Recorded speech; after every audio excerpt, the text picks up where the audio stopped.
Hello viewers বন্ধুরা, আসসালামু আলাইকুম।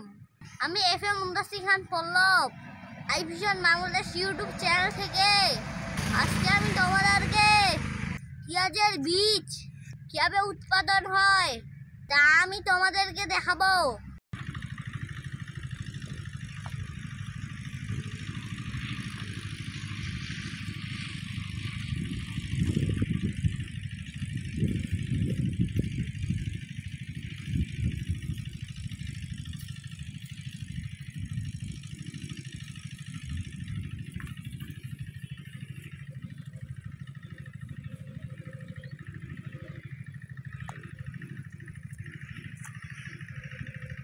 হ্যালো ভিউয়ার্স বন্ধুরা, তোমরা কি কোনো সময় পেঁয়াজের বীজ কিভাবে তৈরি হয় তোমরা কি কোনো সময় দেখেছিলে? দেখো, এভাবে পেঁয়াজের বীজ উৎপাদন হয়। হ্যালো ভিউয়ার্স বন্ধুরা, পেঁয়াজের বীজগুলি কত সুন্দর, তাই না?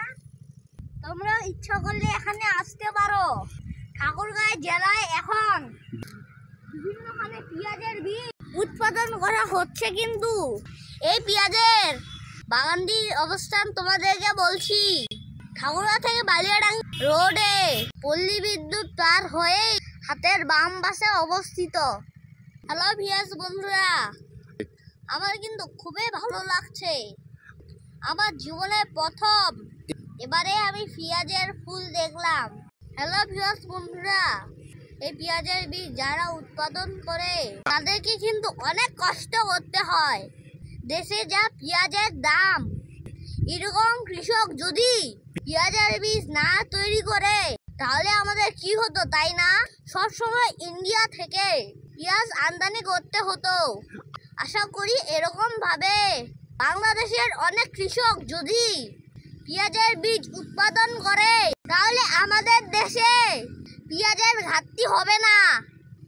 হ্যালো ভিউয়ার্স বন্ধুরা, পেঁয়াজের বীজের কিন্তু অনেক দাম।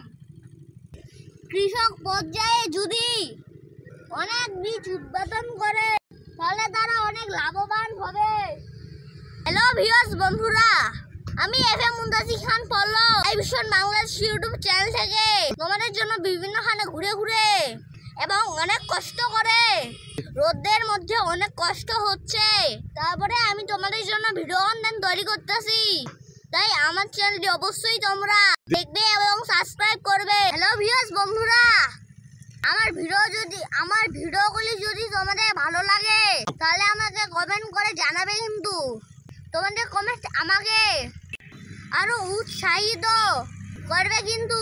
ঠিক আছে ভিউয়ার্স বন্ধুরা, ভিডিওটি আর বাড়াতে চাচ্ছি না। ভবিষ্যতে আরো সুন্দর সুন্দর কন্টেন্ট নিয়ে তোমাদের মাঝে আসবো ইনশাআল্লাহ। আজকে আমরা বিদায়, টাটা।